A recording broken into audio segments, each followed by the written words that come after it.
Hello, everybody. Welcome to part 2 of episode 16 of the Wireheads podcast. I am Diamond Dust, and today I have Scarlet in the studio with me today. Hi, hello. The second half, that's going to be over here on Emmerron's channel. We're going to be talking about using the backgrounds that come in Cyberpunk Red to help pull a character together. And when I'm talking backgrounds, I'm not just talking like your family background. I'm talking your life path. Actually, I think that might be a better way to term this. Using the life path. I mean, you could pull up my character sheet, the new character, because I basically extensively use my character's background to build out their personality. I don't really have like anywhere to pull things up on my screen, and this tends to just be a little bit more for the podcast. It's going to be over on Spotify. However, no, I mean for you to do it yourself and look through the thing yourself. I mean that means I got to fire up for Foundry. Examples. Oh my god. However, we got this prepared streamer. Hi. Wow. All right. Anyway, so on page 43 of the Cyberpunk Red core rulebook, and page okay, what page is that supposed to be on here? 17, 18. This has got to be, yep. And on page 19 of the Cyberpunk Edgerunner's mission kit, we talk about life paths. And yes, I know I'm talking about yellow Cyberpunk again. I know I said I was done talking about yellow Cyberpunk for a little bit, but yes, we're back at it. So it sounds like a disease. Yellow Cyberpunk, yeah. Yellow Cyberpunk. You've been diagnosed with Cyberpunk Red or Cyberpunk Yellow. We don't know the difference yet. All we know is one might be worse than the other. One gives you an urge to climb a tower. Oh, don't worry about it. Oh no. Oh no. No. The Edgerunner's mission kit's like I think a month after the anime actually. But all right, so what we're going to talk about is kind of a little bit of like how your life path helps your character. Now, one of the first things that's covered in your life path is your cultural region. Now, usually for me, I tend to stick with using North American for like my cultural regions because, I'm from North America. I understand, kind of how life is in North America, and I think that's okay. Whereas my new character is Japanese, and I know nothing about living in Japan. Aside from it being very expensive. When it comes to using cultural backgrounds, I tend to make sure that it's being used appropriately. I don't know if cultural appropriation is the right word. I'm not sure what the word is I'm looking for here, but being, reverent to the cultures that are out there that are included in here. I tend to look at more what kind of food you have, what kind of maybe small behaviors you might have picked up. Probably for, your upcoming tech ninja who comes from, maybe a household where Japanese culture may have been a little bit more important. Perhaps you always take your shoes off outside before you walk into your cargo container. Or you take them off right inside the door. Oh, that is absolutely going to be a thing. I imagine somebody, waltzing into your cargo container with their muddy boots is probably going to get, just absolutely, you might go just a little ballistic over your, nice rug that you've scavenged, getting ruined. A little bit. Keep your dirty shoes outside. Put on the clean slippers.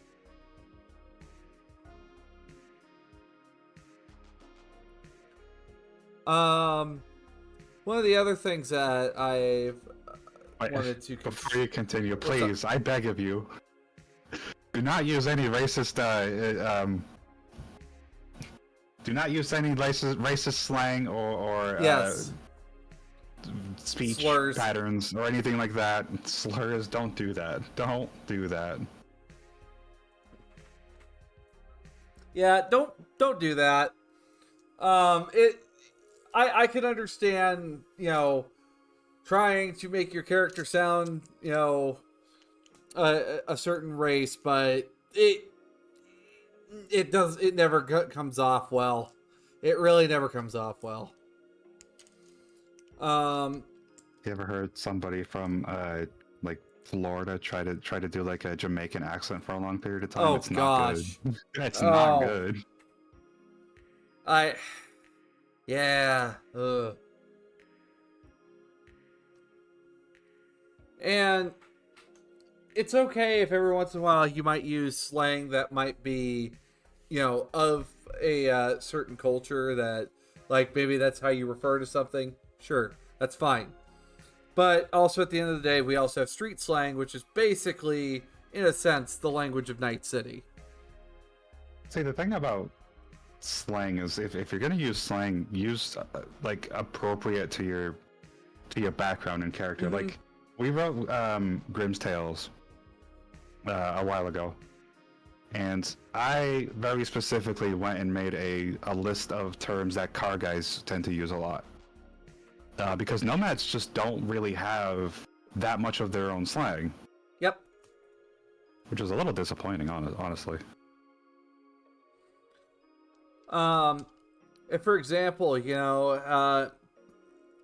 and take some time to also look at, like, how the world's a little bit different. Perhaps, some major events may have changed how you might behave or how, you might act. For example, the Middle East is glass in Cyberpunk. Like, it got turned to glass due to a nuclear accident. Or bombing. One of the two. I don't remember what it is, but all I know is nukes were the problem. Also, when we do languages, I've had a player ask, as they were a fluent speaker of a certain language, if they could just use that language when they're speaking, and I'm like, I don't understand the language. No. It's okay if your character knows the language, but make sure that you use the language at the table everybody understands. That's just more out of respect for everyone. Now, maybe if you're a multilingual table, that might just be a thing. That's fine. But, like, at my table, I prefer everyone specifically uses English. You don't want me to break out into random Portuguese in the middle of a huge dialogue or anything like that, because nobody will know what the fuck I'm talking about. And, like, for me, like, I could speak some Spanish, not enough to carry, like, a full long conversation, but enough to get from point A to point B. That's about it. I'm still learning. I have an owl holding me at gunpoint. Send help. Anyway, not going to go any further on that bit. Personality. Your character's personality does not always have to be your personality. Alright? Sometimes it's a lot more fun if you don't pick your own personality. For me, I tend to be, most people tend to describe me as one of these two personalities. It's either silly and fluff-headed or friendly and outgoing. Which, I mean, okay, I'm not sure where I see it, but alright.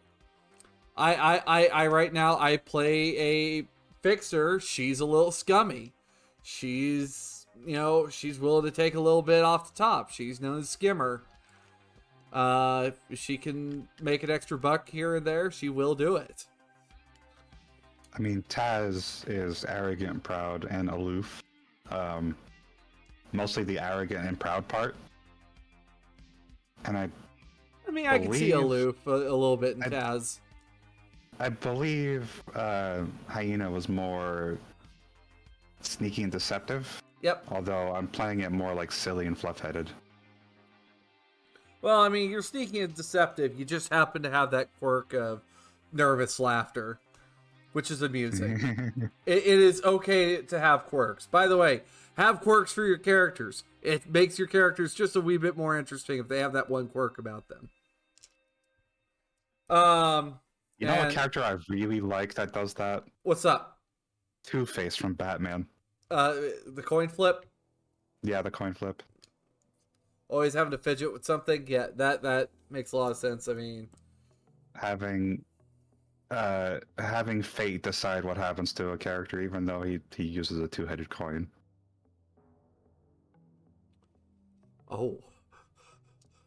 I forgot about that detail with Two-Face. Yep. He uses a two-headed coin. So it might seem like fate, but it isn't. He intended on doing it the whole time. And of course, one of the first splits that happens between the two different time eras. We have different kinds of styles. Like for dress and personal style, generic chic. Maybe it's very much like, graphic design T-shirt, blue jeans, and sneakers. Easy Uniqlo. enough. What? Uniqlo. I've never heard of that term, actually. You never heard of the company Uniqlo? No.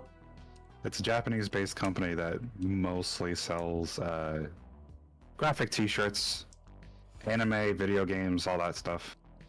Yeah, I mean, it's like they're like it's standard, colorful, modular. You could have 2 pairs of pants and 3 shirts, and then boom, you've got like how many different combinations of clothing of outfits to go with? Like what, 6? Yeah, it sounds about right. Leisure wear. I mean, that's wearing sportwear. Going out there. Maybe you're a sweatpants or like maybe you're a sweatshirt and shorts kind of person, like the average Midwestern person in the middle of winter. I mean, my original model was a tank top / sports top. Yeah. With jeans, that jean shorts. I mean that's pretty comfort, leisure wear type of thing. Yeah. And I also feel that like with leisure wear also is like those like very expensive like sporty, running suits that you see some of these influencers wearing. Tracksuits. Yeah, tracksuits. Other things. Striped Adidas tracksuit. Oh yeah.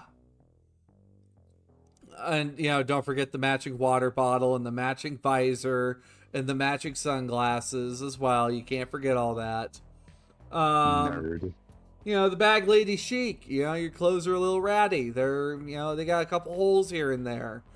I mean, it works.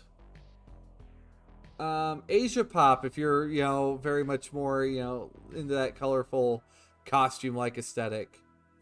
And then, of course, over in, and then, of course, you got your styles of, 2077, entropism, which is like a mix of bag lady chic and, I want to say like generic chic and bag lady chic kind of come together. It's functional and haphazard. It works, but it's not the most stylish. I think here's the thing you're missing, though. What's up? Clothing that you're currently wearing it tells a story about what's currently happening in your life as a character. Whereas the next thing you're going to get into is more about something that happened in your character's past, which is something you should play into. Absolutely. And, when you look at these different styles, when we talk style over substance, looking good is important, but also when you start to develop a reputation, maybe you have that certain, like, maybe you're always wearing that, I don't know, perhaps, clothing mart, generic brand hoodie, but you've always worn that in every picture that people have noticed. Like there's like people that like Charlie from Moist Critical, white t-shirt. Is it bad that I have shirts literally named basic editions? I didn't realize that was a thing. It was. But there you'll come across people that they're known for having a certain thing. Johnny wore a in the 2077 variant of Johnny, he had his jacket, but he also has a bulletproof vest. Well, he was a war vet, wasn't he? So that yeah, he was I think he was a South American, or like he was a South Am war vet. So that probably comes from that old trauma, that old wound, and also living in Night City, needing that extra protection. Yeah. And of course, you'll have that affectation that you're never without. Find something that really screams you. Matt in a Hat, welcome. Welcome to the podcast. But of course, your hairstyle. And of course, make sure that kind of like how you mix and match your clothes and your hairstyles, that it's something that works well together. Because being someone that wears business wear, but you got wild colors and ratty hair, it probably won't get you too far. But I was also saying before, like this is a good opportunity to start building on your character's past, because ritual scars. Let's say you do have ritual scars, but you've got some pretty high class business wear. So that's your character getting out of whatever terrible situation they were in to become more successful. Mm-hmm. Things like that. You can, or it could be the other way around too. Like, I don't know, nose rings, spiked boots. You can use any one of these things and start building a pretty decent background story of your character just by. I mean, it takes any little bit of imagination, which I'm terrible at because of aphantasia. But I mean, it's there for you to start doing pretty early on. Then something else, of course, to look at is, what is your character value? Like, this doesn't have to be something your character's values now. This is something that has helped motivate your character to the point of being an edge runner. For some people, it's money. Sometimes it's the power. Hell, it could be, the power of friendship. Was this Yu-Gi-Oh? I thought this was fine. Dragon Ball Z. Final Fantasy? No, none of those are about friendship, really. Are you sure about that? I don't know. I mean, that ending though of the last MSQ, there was a lot of power of friendship to be had in that one. Yeah, maybe there's instances of it, but it's not entirely based on those things. And then of course, how you feel about people. And I hate everybody. Yes, that's an option you can have up there. Alongside, kill them all and just let the roaches take over. The feelings about people is very much going to be that of like how you interact with people. You might be an 8 cool person, but maybe you choose to, see people, choose to hate people. You might have high cool, but you might be intimidating. You might just not like to interact with people, but you can get your way with them. You can manipulate them. You can, intimidate them. That feels like the cliche, like, high school bully type of character that is like very charismatic. Yeah. And just bullies the shit out of everyone, and he's like the school jock Or, you might, like everybody. You might not be that nice looking. You might be, a little rough around the edges, but for all people know, you might just be a gentle giant that as soon as you get provoked, yeah, you're going to send them sailing across the room. After you've told them to leave you alone the first time. Don't touch me. Things that you value most. That's another important thing that we look at in your player's backstory. And this will kind of help tell the tale of who you were as a child and really how you've come to, your point on the street. The most valued person in your life. Maybe it's a public figure. Maybe, I'd say for some of you 2077 and 2045 folks, Lucius Ryan could very much be that person. He was a community activist back in the time of the Red when he was a young man. And, well, in the time of 2077, he's mayor. And then something bad happens to him. Well, my new character, though, rolled 10 on that one, which was no one. No one. Who do I value most? No one. Basically, just herself. Even though yourself is an option. Yourself is an option. It could be that you just have a very nihilistic view of people. You're just like, it's just to a point that you don't even like yourself, but you gotta survive anyway. I live to be everyone else's pain in the ass. Of course, your most valued possession can always tell a story of, who you are or, what your upbringing was like. For Dia, one of her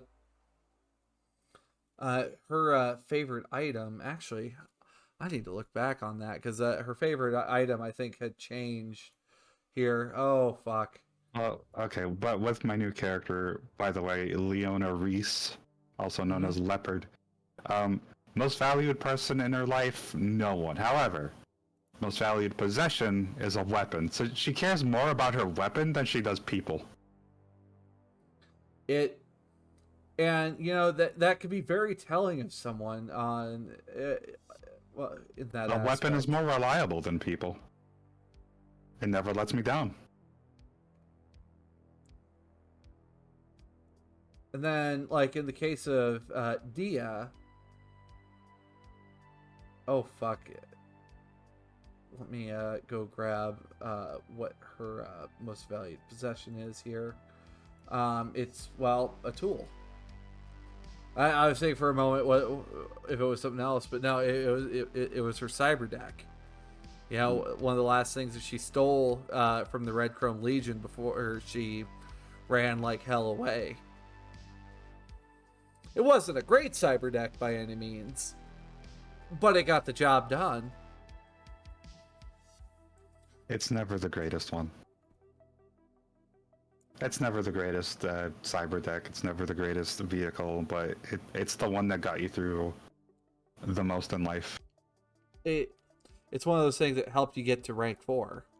Because to understand, you start as a rank 4 edge runner when you roll this life path. If you were starting as a rank 1 edge runner, you wouldn't have that much money. You might have enough to afford a Gunmart pistol and maybe a leather jacket, and maybe try to go out and go make $100 to go afford maybe a light armor jacket, or perhaps maybe a better pistol. See, maybe that would be a fun game to run at some point. A gutter punk? Gutter punk would be a lot of fun, but it's a very deadly one. Yeah. Start from 1. Work your way up if you can. I've considered the idea of 0. You have no ranks. And then you gotta take that step forward down the path that you want. And then of course your family backgrounds. Oh, I suppose when we look at family backgrounds, there was some stuff that changed in family backgrounds in here.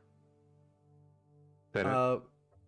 Because in Cyberpunk Red, you had the corporate execs, the corporate managers, corporate technicians, Nomad packs, ganger family, combat zoners, urban homeless, megastructure warren rats, reclaimers, and edge runners. Those were some of the different options for lives you had. So what changed? The reclaimers, because by the time 2077 rolled around, the reclaimer lifestyle died because the corporations came back to full power. So then, what did they replace it with? Everyone else. You're somebody. You're just a civilian. You're a rando. Your mom and dad probably, mom probably, worked at mom probably worked on the corner of, I don't know, Pondsmith and Fifth, and, dad worked a hot dog stand, somewhere nearby. And then you get into a car accident, your mom dies. It's awful. Well, no, in that case, then your mother was an EMT, and your father was nothing more than a terrible scumbag. Which, by the way, we learned about what David's father is. A terrible scumbag. I thought that was implied. I don't think it was. I don't know. Maybe I missed that detail, but maybe I don't know. I just assumed. I didn't never assume that they were like dead or anything. Well, scumbag, not so much for leaving the family, but he was a horrible person that did horrible things to Gloria. But apparently David's birth was, that's a roller coaster to read. You can find out more about that in Cyberpunk Edgerunner's mission kit. Speaking of Edgerunners, that's what Leona rolled yesterday when we did that. So, maybe that's why you're not a fan of your family. You just didn't have stability as a child. It was always one thing to the next. Either, you were eating good for maybe a couple months, and then suddenly 6 months, you're, living out of the back of a fucking car. Well, that basically is Leona's backstory, is that, her family's split because of a huge debt, therefore Edgerunner. Mm-hmm.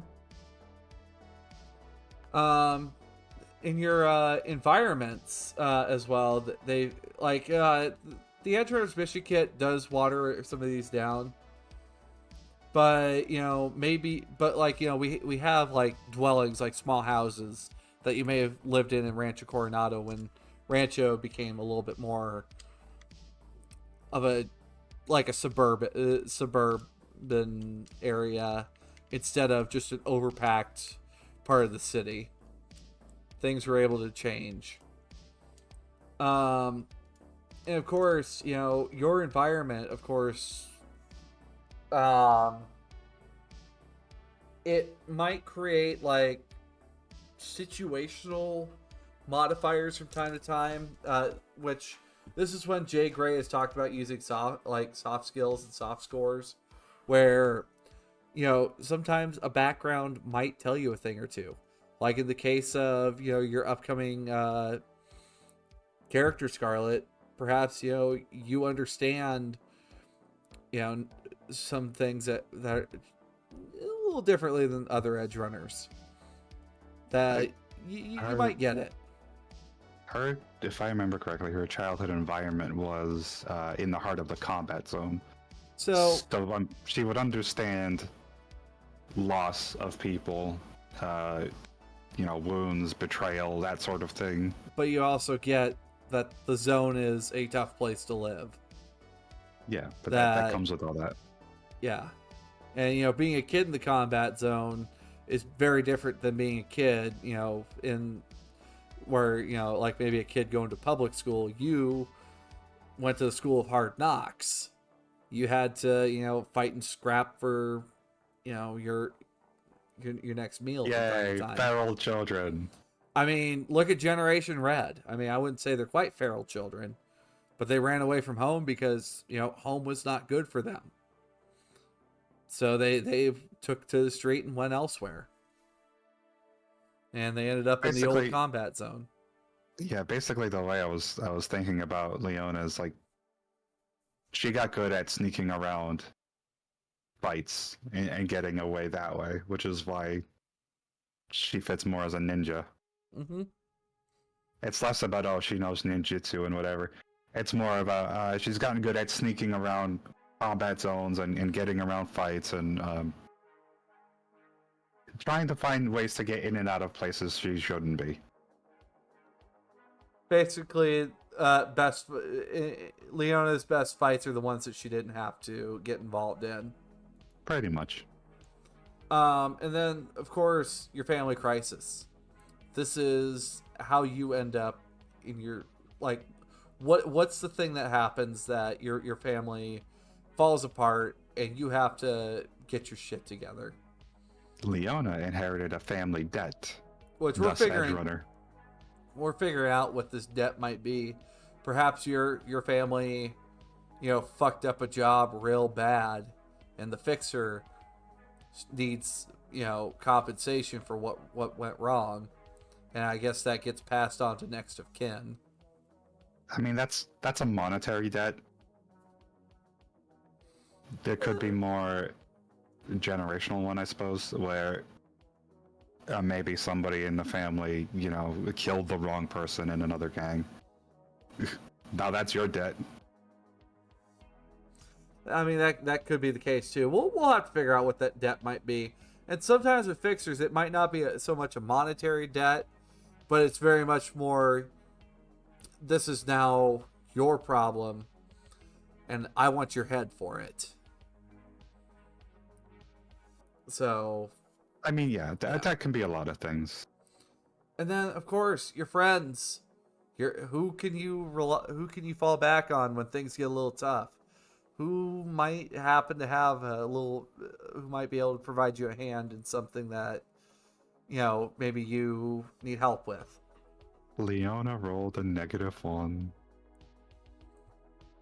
That's okay. Yeah, you gotta go make some friends. You're an Edge Runners kid. You didn't get to sit around, and you didn't get to sit in one place and socialize with the kids in that neighborhood. You were in one neighborhood and then off to the next one, and then the next one, and then the next one. You maybe made short time friends with someone here and there, but never a true friend. Which, by the way, what's a friend? All right, Zero. Let's not go asking those questions, right? Oh gosh, when Zero asked that question, oh my heart. Which Zero? That one. That one. No, yeah. What's a friend? Enemies. Of course, everyone's gonna have an enemy because of your role-based life path, which that's gonna be there. But, your enemies help the GM, right? It helps you, add a little bit more to your background of what happened growing up and how we can add that to your life path. Yeah, like Leona, again, rolled a -1 here because I'm that lucky, I guess. But... she still has an enemy. She still owes somebody money. She still owes somebody something of importance. That's still an enemy. Mm-hmm. So, and these enemies that you roll, this is stuff to just kind of help flesh out your backstory of maybe some of your other trials and tribulations that came up to becoming rank 4. Perhaps, you have an estranged relative that believes that, they're entitled to something that you took from them. Or they think you took from them. Perhaps you have an ex-lover that's very scorned about the whole thing. Maybe a partner or a coworker that is trying to get a leg up on you at work. For all we know, you may have upset a government official. And then they set fire to your house. In Australia, very specifically. And then, of course, the tragic love affairs. The CMK gives you at least one of each of those three. And also, CMK also gives you a little bit more on, like, who this person is, maybe what kind of role they had, and, like, what their social circle is, which I think is kind of neat. Which, honestly, I might use that from CMK to help flesh out people's friends and enemies and ex-lovers if need be. Hello, Cybernation Uncensored. Welcome. Hi. So Leona, again, rolled a -1 here because, again, I'm that lucky. I always feel like there should always be something from these tables, instead of it just being like, nah, you're good. You can always opt to just have one. That's and true. Honestly, that's fine. Opting to have a something there, it gives me something a little bit more to include into the story, kind of flesh in, and it helps. Start combining some of these things, like an older sibling that happens to be an old enemy. There you go. Now you have Speed Racer. I was a little worried that you were going to be like an older sibling that was an ex-lover, and I'm like, oh, hold on, whoa. We do not condone Alabama. No.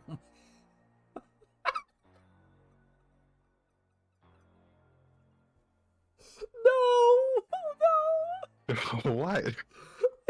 It's just like, you just don't condone Alabama. Just the whole state of Alabama.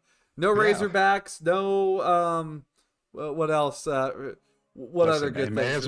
It may as well be like Ohio and not exist. What about Wyoming? What's a Wyoming? I'm glad someone else is in on the joke. All right, and then finally, your life goals. GMs, life goals are important, and also players. This is kind of like where you're trying to get to. Like, this is what you want. Some people want fame and glory. Some people want to make someone want to pay someone back for their miserable life. Others, they just want to get off the street, and you know what? That's okay. That is okay. I don't remember what I rolled here. I think it was Booster Ganger. That would be from your role-based life path, actually. Speaking of which, your role-based life paths, folks, those things are going to be important for what you're working on as a character specifically. Outside just your individual history, what about your history as that specific role? What did you do? How did you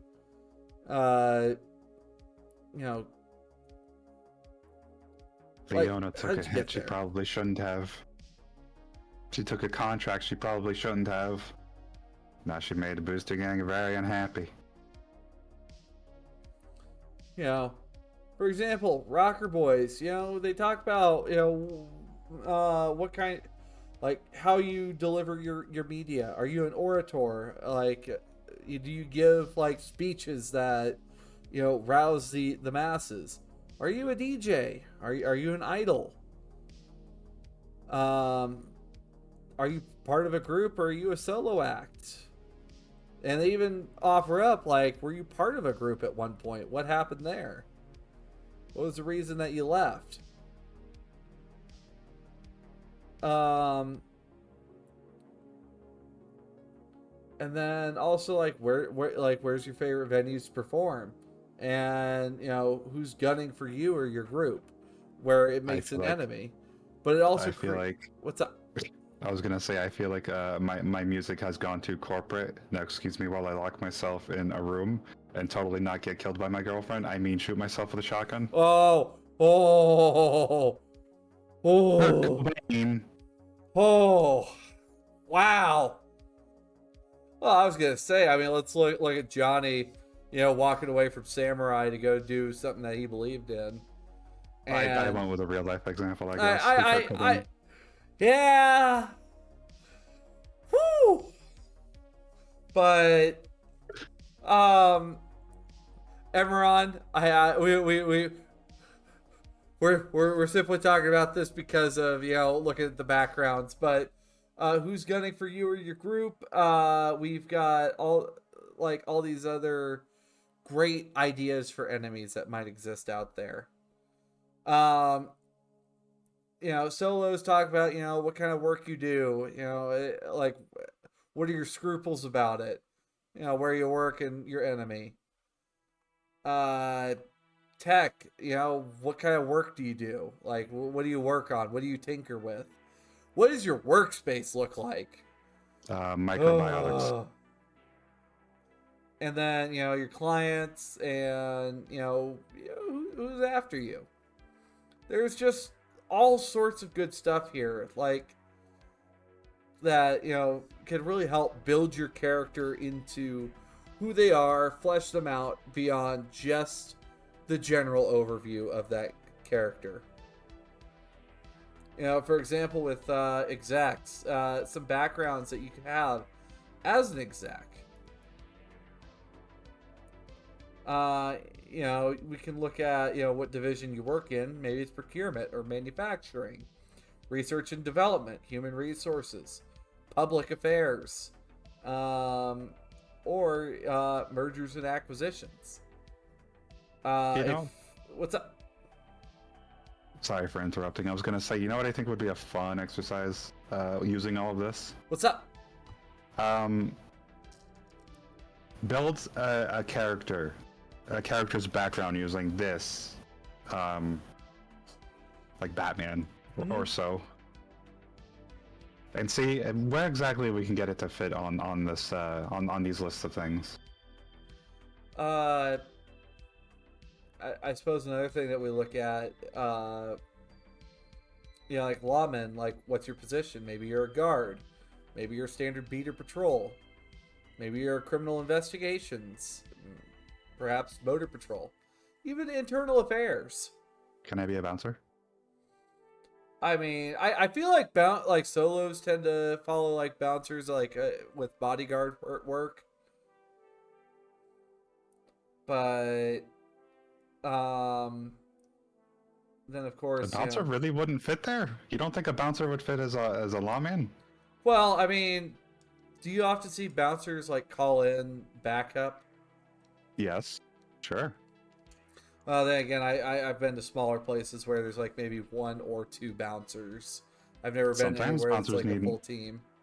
Sometimes, a bouncer needs more than one person to come help, especially if the crowd outside is getting a little too rowdy with the rocker boy, in there somewhere, causing a scene. That's fair. Oh dear. And then, like, looking at these different role backgrounds, you can kind of start to flesh out where you're from. Like, where in the city you might be from, who do you know, like for fixers. Your contacts might be different depending on what part of the city you're from. And, of course, the enemies that you make might vary depending on the region. Perhaps if you're from South Night City, perhaps your contacts are with the zoners. Maybe with the university district if you're up there on the border. What's up? I kind of want to add, don't be afraid to make don't be afraid to make enemies too. It's good storytelling. Yeah. I mean, there's always that situation where, I as a GM might ask, are you sure you want to do this? This is partially me encouraging you to do this. Just understand what might happen afterwards. I mean, my first character walked into a diner, sat next to a guy, and ate his food, so... Yeah, I mean, make enemies. Absolute monster. I ate the eggs. Quote unquote eggs. I think she ate everything but the eggs. And something else that you should look at with your role and character backgrounds. This shouldn't dictate like every decision you make, but it should have a very strong influence on decisions you make. Maybe you're a nomad. And you as a nomad tend to be, very you're very much all about making sure things get delivered on time. That you're not going to be one that you're likely going to stick around to see what happens. You're going to pick up what you need. You're going to take off. You don't care what the aftermath is, as long as the delivery gets to the client, and that's it. Yes, you made your money. Who cares what happens to the thing you've delivered? Perhaps you're a media. Not your problem. As a media, you're going to, depending on what kind of media you are, perhaps you find something that's really good, that's really juicy, but that if you put this out there, you are going to make someone very, very upset at you. You have to decide then, like, looking at your background, maybe what kind of ethics you have. Are you willing to, put someone's life in jeopardy for a good story? Do you really want to make enemies with an airplane company?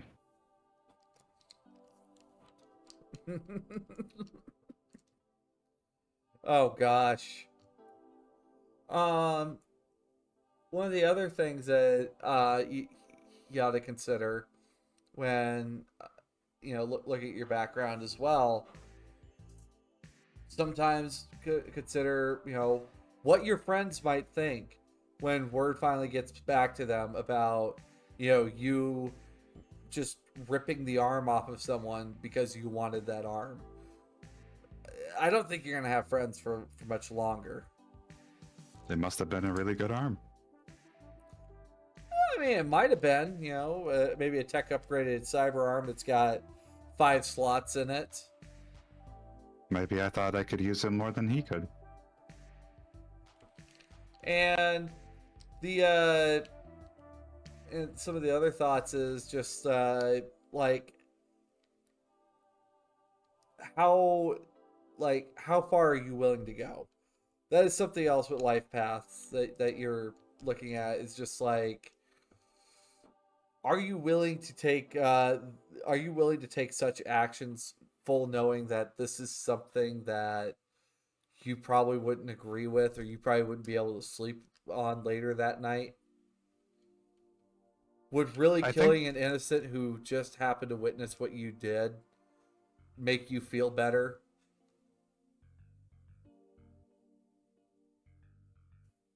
I think I'm really bad at that sort of thing, because those sorts of things are always what I would do and not so much what my character would do, and I think that's a mindset that I need to try to fix. What would my character do in a given situation instead of me? I mean, that comes with time. It really does. If we take, for example, let's look at someone such as Adam Smasher. I know we're going for the big one in the room right out the gate. Smasher refuses to take contracts where it is specified that collateral damage is not allowed. He has to be allowed to commit collateral damage if it happens. It needs to be okay. Well, somebody has to throw the fridge. Mm-hmm. There will be other people. Like for me, example with me with Dia. When playing as Dia, I would not take any contracts under 1,000 eddies. Did you say Mia? Dia. You said Mia. Either way, I thought you were just trying to be cute for a second. Like, no, it's like what happened with Mia and Dia. I was like, what? Hold on. No. When I playing as Dia, I would not take a contract lower than 500, or not 500, lower than 1,000 eds if it's something that required a netrunner, because it's like you're paying for me to, hack something for you. that is possibly going to kill me. I'm going to need to see 1,000 eds before I even touch it.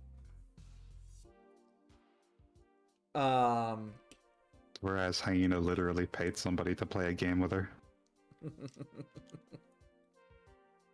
We have other people, and you might have to sit down and think about it. Like, is your character into hobbies? Like, is your character into the hit MMO RPG Elflines Online? How upset would they get if someone kept PKing them that you found where they live? Would you be willing to go out and get retaliation against them? Would you want to really do that? Or how would you handle that? That's the kind of stuff that I look for when we write these characters. But I always hated that term, PK. Player kill? Yeah, it was just always weird to me. Fair enough. One of the... I think I've got everything covered, so I think we're going to go to question time early, and I'm trying to see if I have any questions so far.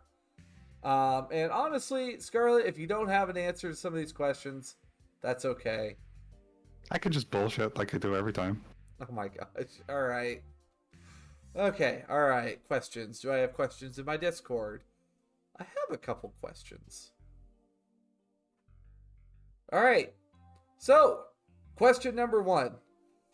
When using a character's life path... Hold on. Are you trying to decipher this? I need a moment to decipher this. When using a character's life path, how often as a GM should I use that when considering writing missions for the players? Oh, okay. All right. So the question is, when using, it looks like the question is, when should you consider using the character's life path when writing missions? Anytime you have an opportunity to include the character's life path, you make it personal for that character. And I think, personally, that works very well for you as a GM to pull your players closer to the game, because it not only does it bring that one player in particular closer to the game because it's something from their life path, but for the rest of these players, this is, their fellow Choom that's getting something tied up in them that, they need to pull their friend out of a bind. Scarlet, anything?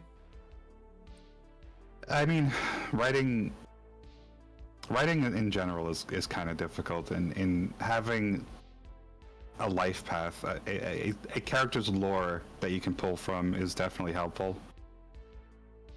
That was kind of the thing that we did with Gorgon, is that we needed the characters' backgrounds so that Gorgon can really mess with them.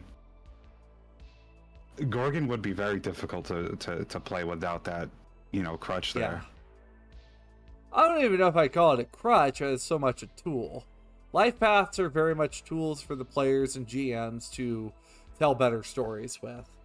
Either way. Another way I've seen this used actually is in the jacket from Cyberpunk Edgerunners. There are opportunities to include friends, fans, other people from a character's backstory or life path in there that they create windows for. If you can create a window where, perhaps, you're going into a neighborhood that, your friend, a character's friend happens to be in, your character might be able to lean on that friend for a little bit of information, maybe see if your friend knows something. Or perhaps there's an enemy that the players have made, and this just so happens to be a job that seems to be up the enemy's alley as well. Perhaps the fixer is just trying to get it to the lowest bidder. So now you got to, fight your enemy while trying to complete the job. There was when I was running the Final Fantasy D20, I was taking everybody's backgrounds into account with things I was going to do in the future. Lucian specifically wanted to know what was going to happen with their parents, what happened to their parents. The unfortunate thing with that is because now we've gone to the end of Endwalker, me and you. Lucian's parents were dead. They were fed to anima. That's where that would have gone. And I wasn't sure if it was that or the blasphemy at that point. No, they would have just been. Their ether would have been fed to anima. The other things that can be included with using the life paths and backgrounds of your characters. Sometimes your character's life path might provide your characters a situational bonus or perhaps a penalty. The corp kid out on the street who probably has no idea why or like what the hell he's doing down here. Just everything fell out from underneath him. Now has to figure out how is he going to navigate through some of the roughest parts of the combat zone. I mean, Corp Kid probably understands business and probably would understand how to, sell coke, But at the same time, or any number of services, really. Compared to the street kid who, knows that, hey, that's Tiger Claw territory, and I don't, wear the right kind of insignia to be in that area. So I shouldn't be there. Or, that I know there's a scav. This tends to be populated by scavs. So unless I want to have my brand new cyber eyes taken out, I should probably stay away. See, I could very much see like a veteran edge runner refusing jobs that seem too good to be true. Oh, very much so. Or perhaps there's certain kinds of fixers you refuse to work with because something just smells bad. Like this job is paying just a little bit too much for me for this to be as easy as they say it is. Break into a place and steal a thing sounds easy on paper. Why is it 2,000 eddies? But what kind of insane security system does this place have that requires this much of a payout? Alright. But yeah, at the end of the day, when it comes to using the life path with your characters, find ways to install it into missions. You'll find it. You'll find those windows of opportunity. Perhaps, not just that, play the long game with it too. Like I said with Lucian, that wasn't going to be like a one-day thing. You were going to figure that out. That was going to be over a long period of time. Play the long game with it too. The second question I've got here.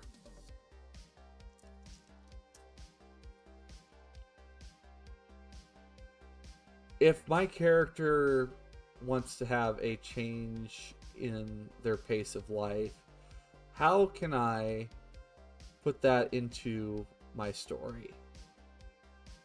My character is currently a rank 6 exec, but has found that the executive life is no longer worth their time. But I do not know how to exchange my exec levels for a different role. Oh! Okay. Repurposing roles. Alright. That seemed more of like an in-character question. Yeah, it's an in-character question, but, Q&A, we get all these kinds of questions. Sure. I guess if you want to go through the mechanical aspect of it, and I could give some ideas for roleplay aspect of it. Personally, I'd say don't touch your ranks. Now, I'd like to hear what your roleplay aspects are of it before I, really get going on my train of thought here. What do you got in mind? I mean, if you're an exec that has just decided, this is really awful. Like I'm doing really fucked up shit to people, and your character needs to have that epiphany. And honestly, I think you really need to work with your GM about how to make that epiphany work and how to get there. Yeah, basically that for the most part. Your character needs to see what their actions are doing to other people and how they would feel bad about it. And as an exec, you have skills, you have connections, you have resources that most other people don't have. But also, you play on a different playing field compared to most of the other members. You are, your battlefield is not the street. It's the office 50 floors above that, it's a more of a fight with words and numbers than it is with guns and knives. I mean, that is also like another thing you can do. Maybe the character doesn't like the current company they're working for. Maybe they want to start their own. And right the wrongs that they've done. That's I think is perfectly acceptable. Sabotage the boss man. Kill from the inside. Another thing is, there are other organizations that can use your skills. Corpse Reviver is an exec, and she is the gang leader of the Piranhas. As an exec, the skills that you have and the ability you have to manage your team is invaluable. You could work for, a gang, and instead, the gang, takes care of you while you handle like a lot of the business end for the gang. Perhaps, this is a good spot for, of course, starting a, your own corp, or joining a neo corp, or like one of the much smaller corps that could really use talent like you. And not all okay. Corps are bad. All right, they are bad. Not all corps are awful, though. You have corporations like Toriel and Chang. They make clothing. Sure, some of their clothing comes at a very ridiculous markup, but it's good quality clothing. You have Faisal's Customs, who makes experimental weapons. Oh gosh. I guess to go back to the clothing example real quick.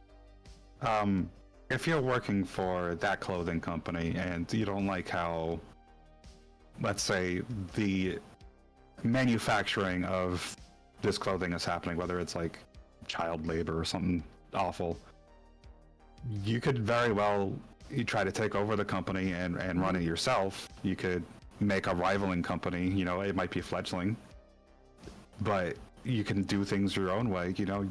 Your character needs that epiphany one way or the other. Running a corp is actually a really tough thing to do, but also it does create this interesting tale of, I don't like what's going on here. I'm going elsewhere, and I'm going to be the worst pain in your ass. You perhaps, in the case of, for example, Danger Gal and Arasaka, you might, be working as, one of Arasaka's execs who, has to plainclothes it and, live carefully so that way you don't expose yourself. But then finally you decide you have enough and you go to Danger Gal and it's like, hi, this is who I am. I'm tired of doing what I do. I'm willing to work with you and flush everyone else out.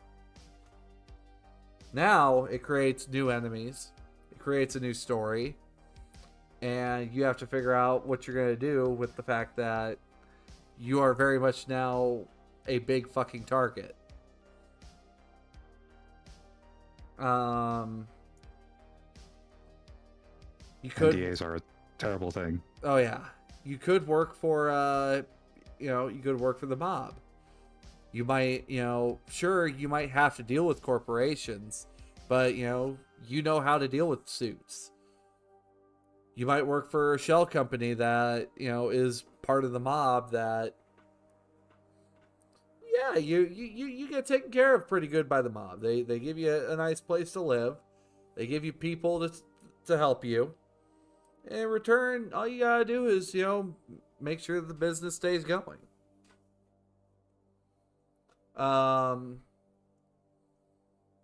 What else is there? Other ideas for repurposing exec. I mean, collecting the random has all these great ideas. You could multi-role, and perhaps maybe change what you are. Perhaps you become you take ranks in media, and slowly you start gathering information. And then finally, when you become a high enough rank media, you become a whistleblower. And then you make enemies with said airplane company. Or in this case, Aerodyne. All right. Oh. Or you go and buy a social media program and run it into the ground. I don't know. I'm just throwing ideas. Look at you, Ziggurat. Smelling kind of musky in here. Oh, okay. One of my players wants to play as an idol rocker boy, but I don't know how to make that work. Like a Japanese pop idol? I think it's like Idolu or something like that. That's so a Japanese very kind much of pop idol. being an idol for people. So idols, of course, you got your corporate faces, and I guess we can kind of look at it from like our personal experiences, Scarlet, in the VTubing world, where you do have idols. Yeah, I mean, as VTubers, we're kind of all idols, but. We, at one point, were going to have this very same thing in our game. They unfortunately left our group. Yeah. If I remember correctly, they were going to be Rocker Boy exec for the corporate function of it. I think so. So I think that's a fair way to go with that. A mix of corporate and Rocker Boy.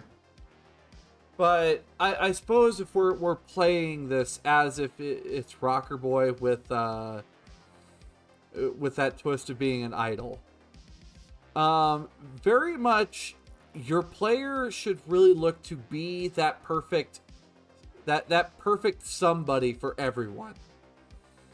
Is that probably the right way to go to phrase that, where you are trying to be this image of this person that your fans adore, that they will do anything for you?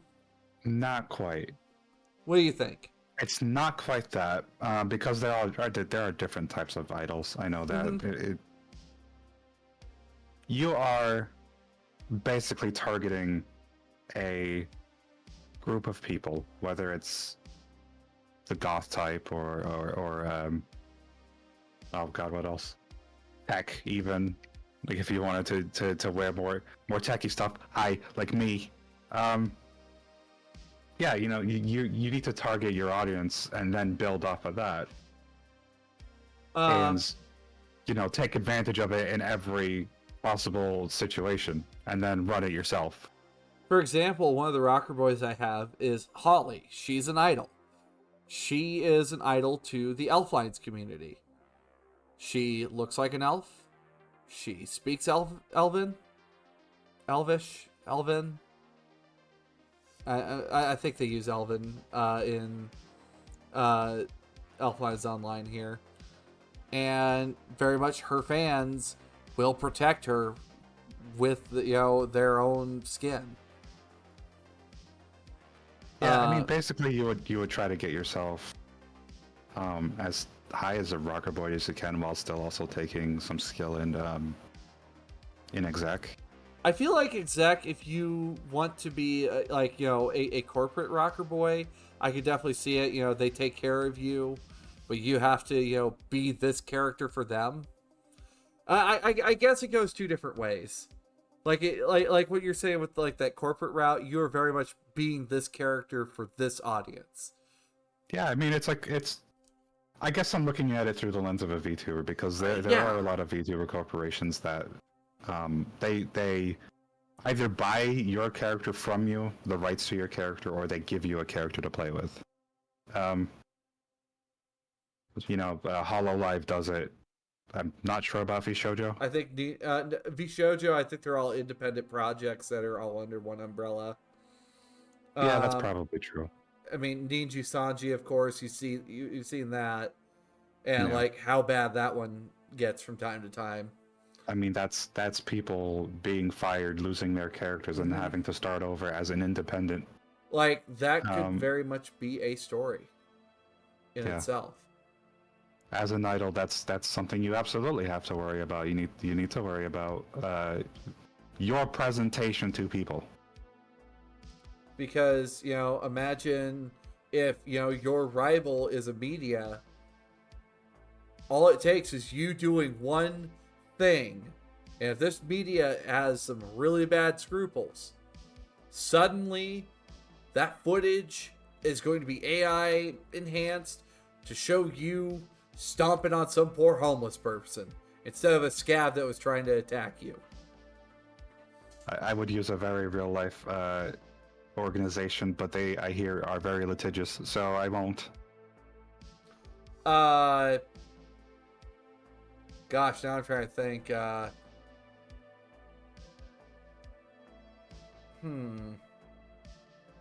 to think what incident we're referring to. Is it something about sinking a boat?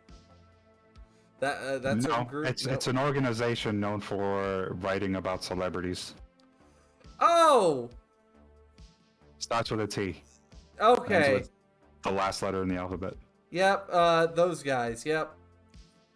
And of course, we see that in Tales of the Red.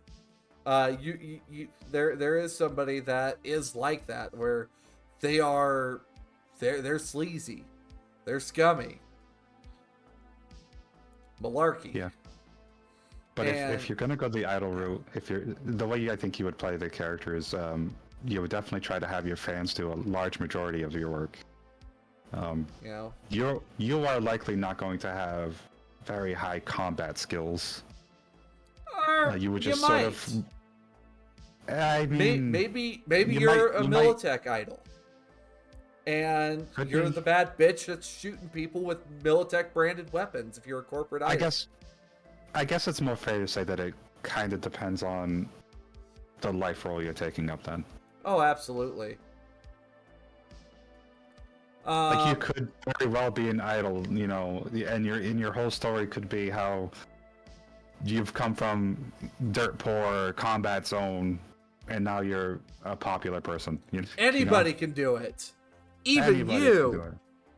I mean, for example, I'll even pull this up.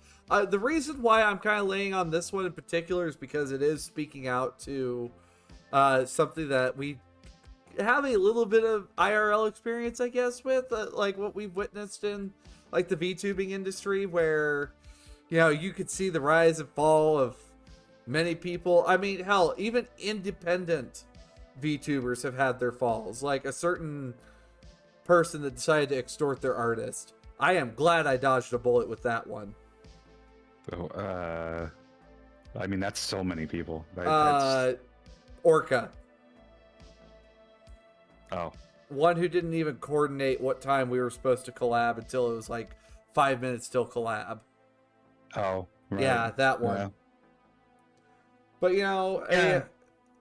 But like for example, as a low-level rocker boy, like ranks 3 and 4, you could convince a fan to do a major favor, like either I guess go to bed with you, or put a good word in somewhere for you, or smaller favors like buy them a drink, or a meal, or give them a lift somewhere. Sell your merch. Like ranks 3 and 4, you are performing at well-known clubs. You're at the Atlantis. How far would you have to go in order to incite a riot of like 10 to 15 people? 10 to 15 people. That would be at rank 7 and 8, the Rocker Boys fans, a large group of fans, are rabidly loyal. They will fight rival fan groups, support strong fan information networks, and will band together to help the Rocker Boy. Now, at rank 9, the Rocker Boys fans, a huge group of fans, are basically a brainwashed cult-like following. They will riot, destroy property, and even kill for the Rocker Boy. I mean, that does kind of describe idol culture, at Oh, least yeah. what I've seen with VTubers. I mean, if your design even looks anything similar to something else, if you have one similar design, you get people on you. I mean, that... I guess if you're gonna be an idol, you would want to shoot for as many ranks in Rocker Boy as you can. Oh, absolutely. And also, when you're playing as the idol, outside just the mechanics of what role, you are trying to be you're trying to be that somebody. So the thing is, this Rocker Boy might have two personalities. That persona that they have to put on when they are on the camera, when they are in front of their fans on the stage. That is something that they might have to do. Or maybe they need a secret identity outside of that. Yeah. And they get off stage, they go into their dressing room, they drop the act, and they light up a cigarette and knock one back in order to kind of shrug it all off. Or perhaps they might be reveling in the attention that they get. It is, but they have to be consistent. It just depends on how narcissistic you want to be, I suppose. Oh yeah, consistency is key when it comes to that. And we got 10 minutes for this last question. All right. Well, we got two more questions. One of them is a troll question. When is the Cyberpunk Edgerunners mission kit coming out? It's already out. If you haven't noticed this, get out from under the rock you're sleeping under. Thank you. Anyway, we could just give the old answer of eventually. Hey, did you know that the Cyberpunk Edgerunners mission kit is just out? Stop asking me this question.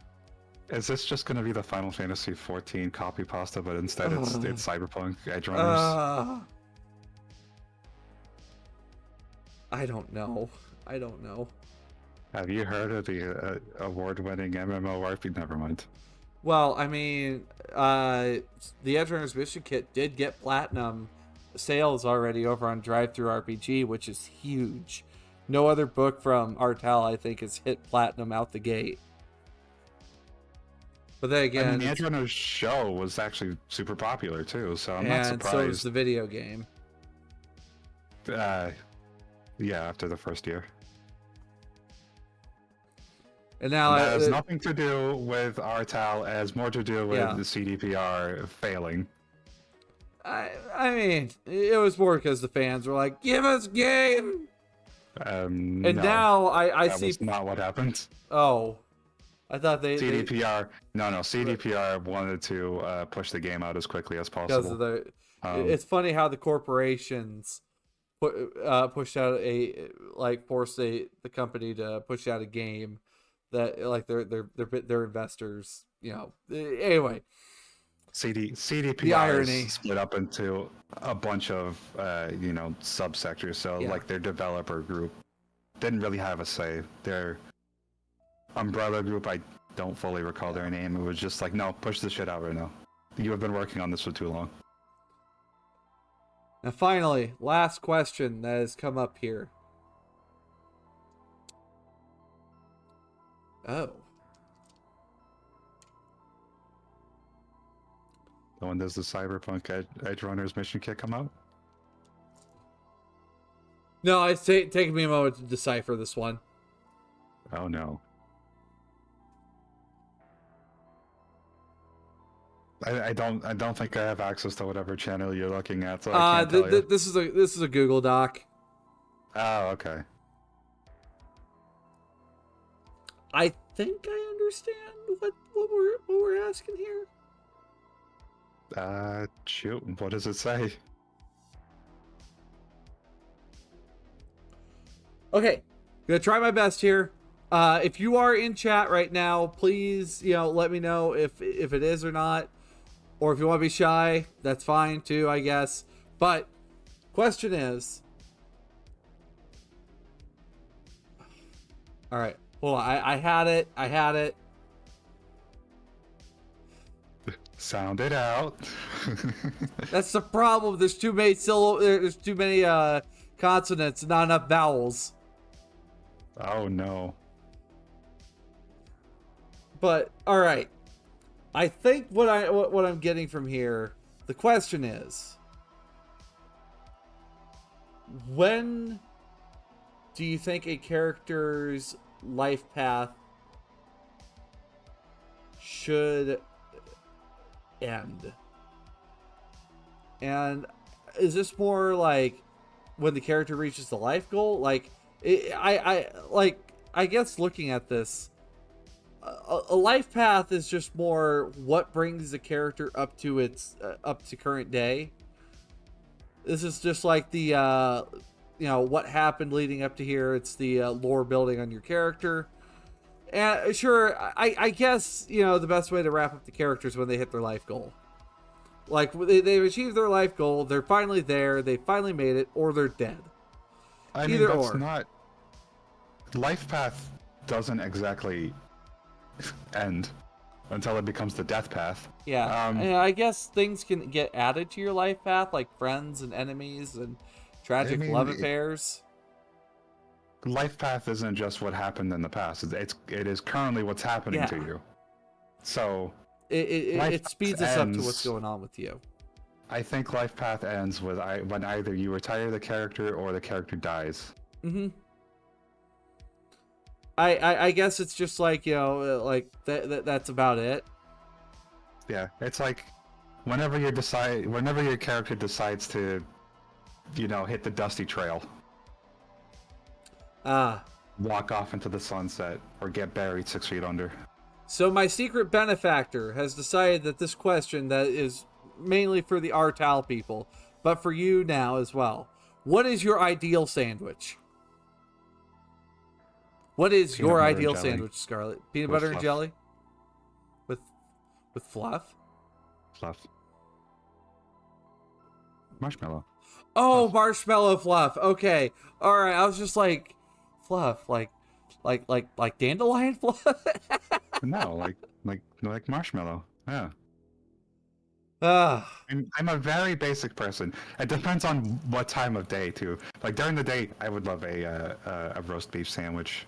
Okay. All right. And cheese or something. Okay. Well, I think on that note, folks. Well, you don't get to answer this question? It was just me? I've already answered this question before. That's it. Previous episode. So okay. I love Italian deli meats. Okay, I'll go ahead and answer the question again. You love Italian meat, yes? Yes. Salami, pastrami, capicola, and just you just load it all up on there. Pepperoni as well. If you got some pepperoni, put that in the sandwich as well.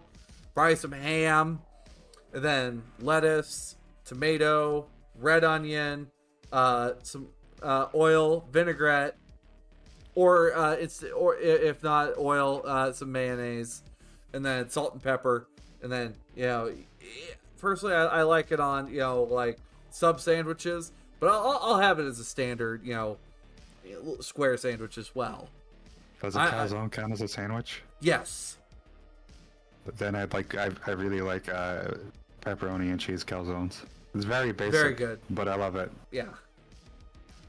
Calzones are just basically large Hot Pocket sandwiches. You can't tell me otherwise. Anyway, I think that's it for episode 16 of Wireheads. Thank you guys for bearing with me. If you guys enjoy Wireheads, tell your friends about it. Tell your dog about it. Tell your mom about it or something. I don't know. If you still Tell have a all mail your other delivery troops. person, tell them too. Do you not have a mail delivery person? I don't know. It's starting to switch over to robots, I think. The robots are taking over. Anyway, Robots are taking it's over. Skynet all over again. Anyway, I'm kidding.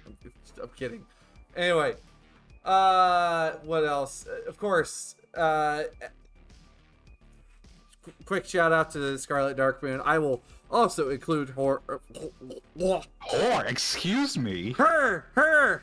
I will include her link in the channel below with Emmerron and I as well.